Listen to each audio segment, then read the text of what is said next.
AP deputy CM Pawan Kalyan image గురించి ప్రత్యేకంగా చెప్పాల్సిన అవసరం లేదు. ఆయన సినిమా గ్లామర్ తో రాజకీయాల్లోకి వచ్చారు. తొలినాళ్లలో అలానే రాజకీయాలు చేశారు. అయితే కొన్నాళ్లు ఈ గ్లామర్ పెద్దగా పనికి రాలేదు. అందుకే 2019 ఎన్నికల్లో జనసేనకు ఆశించినంత మేరకు ఫలితం రాలేదు. కానీ 2024 వరకు వచ్చేసరికి పవన్ లో ఉన్న రాజకీయ నేత బయటకు వచ్చారు.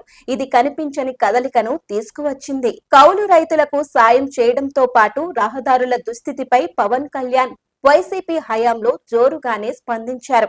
ఈ రెండూ కూడా మంచి ఫలితాలు ఇచ్చాయి. అదే సమయంలో సమకాలీన సమస్యలపై ఆయన ఎప్పటికప్పుడు రియాక్ట్ అయ్యారు. ఇది కూడా మంచి ఫలితాన్నే అందించింది. మొత్తానికి పవన్ లో ఉన్న రాజకీయ నేతను బయటకు తీసుకువచ్చింది. దీనిని ప్రజలు కూడా యాక్సెప్ట్ చేశారు. ఇదే 2024 ఎన్నికల్లో 100% ఫలితాన్ని రాబట్టింది.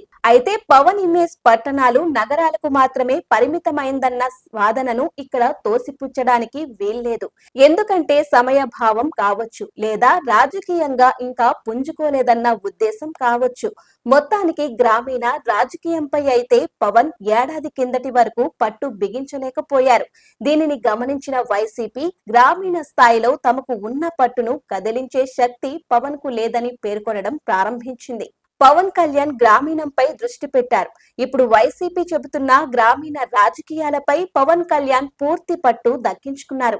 రహదారుల నిర్మాణం నుంచి మౌలిక సదుపాయాల కల్పన వరకు ప్రత్యేక శ్రద్ధ తీసుకొని ఏర్పాటు చేస్తున్నారు.